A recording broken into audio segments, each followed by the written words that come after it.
गुढीपाडव्याचा सर्वात लोकप्रिय बेत म्हणजेच श्रीखंड आणि गरमागरम पुऱ्या। नाशिकच्या बुगधा हलवाई यांच्या दुकानात मिळणाऱ्या श्रीखंडाला मोठी मागणी असते। श्रीखंड, आम्रखंड, रबडी, बासुंदी तसंच खवा मिळण्याचं हे नाशिकमधलं सुप्रसिद्ध असं ठिकाण आहे। त्यामुळेच नागरिकांनी गोड पदार्थांसाठी मोठ्या प्रमाणात दुकानात गर्दी केली आहे। देशात गॅस टंचाई असली तरी सुद्धा गोड पदार्थांच्या दरात कोणतीही वाढ करण्यात आलेली नाहीये, हाच सगळ्यात मोठा दिलासा आहे। तर याचाच आढावा घेतलाय आमचे प्रतिनिधी राहुल वाघ यांनी। पाहूयात।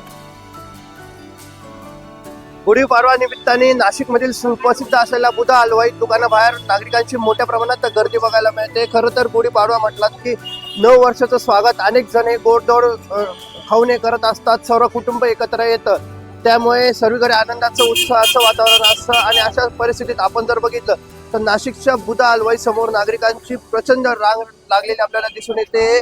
खरं तर यावर्षी आखाती देशांमध्ये सुरू असलेल्या युद्धामुळे काही प्रमाणात गॅसची देखील टंचाई निर्माण झाली होती, परंतु त्यावर मात करत इलेक्ट्रॉनिक शेगडीच्या माध्यमातून या ठिकाणी सर्व पदार्थ बनवण्यात आलेले आहेत। आणि या सर्व विषयावर बोलण्यासाठी आपल्यासोबत दुकानाचे मालक आहेत।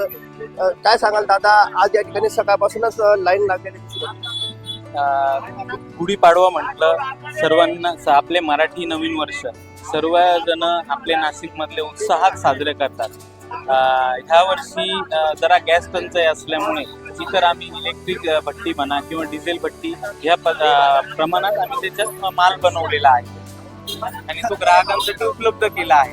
नवीन वर्ष म्हटलं पाडव्याच्या दिवशी श्रीखंड, बासुंदी, आम्रखंड याचं समीकरण नाशिककरांची फार वर्षापासून जुळलेलं आहे। त्याच्यामुळे श्रीखंड, बासुंदी झालं, आम्रखंड, त्याचबरोबर इतर वेगवेगळे पदार्थ, श्रीखंडाचे जे फ्लेवर्स आहेत ते पण आम्ही गिरायकांसाठी उपलब्ध करून दिलेले आहे।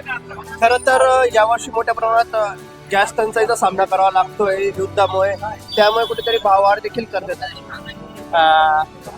भाववाढ इतर जे गॅस टंचाई जी झाली त्याच्यामुळे काही प्रमाणात याचे भाव वाढले, पण एक दिवस असतो हा गिरायकांसाठी असतो, या दृष्टिकोनातून आम्ही कुठल्याच प्रकारची भाववाढ पाडव्याच्या दिवशी केलेली नाही।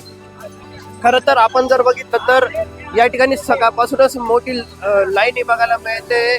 खरं तर गुढीपाडव्याचा सण हा गोड खाऊन साजरा करण्यात येतो, परंतु या वर्षी गॅस टंचाई जरी निर्माण झालेली असली तरी कुठली भाववाढ ही करण्यात आलेली नाहीये। राहुल वाघ, NDTV मराठी, नाशिक।